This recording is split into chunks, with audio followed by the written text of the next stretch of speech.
də kurikulum üçün zaten bizim ayrı bir qrupumuz olacaq. Yəni hər iki qrupa qoşulan müəllimlərə də zaten güzəşt eləyəcəyik.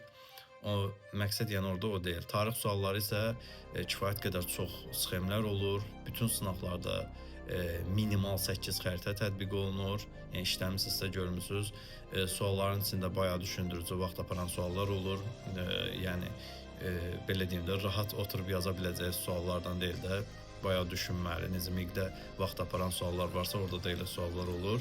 Səhv sual anlayışı demək olar ki, yox eləmişik biz. Səhv sual olan kimi dərhal düzəliş eləmək olur, çünki onlayn sınaqdır. Yəni müəllimlərdən hansısa deyən kimi düzəliş edirik. Yəni bu da o qədər düzəlişlər olub ki, artıq səhv sual anlayışı qalmayıb. O test banklarında məsələn səhvlər çıxır. Çoxlu səhvlər çıxır. Ya testin özündə çıxır, ən çox da testin özü səhv olunur. Arxasında cavab kartında daha çox səhv çıxır. Yəni bu tipli problem aradan qalxır. Yəni siz durub ya sualdakı səhvi ya da cavab kartındakı səhvlə qarşılaşmırsınız. Cavab imtahan bitəndən sonra avtomatik göstərilir. Yaşıl, qırmızı hansını düz yazmısan, hansını səhv yazmısan. Onlar da yaddaşda qalır hamısı. Yəni bunu da nəzərə alın ki, bizdə səhv sual anlayışı demək olar ki, yox dərəcəsindədir.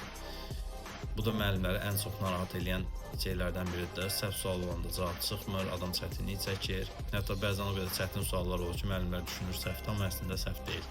Cavabını tapmaq üçün yəni daha diqqətli olmaq lazımdır.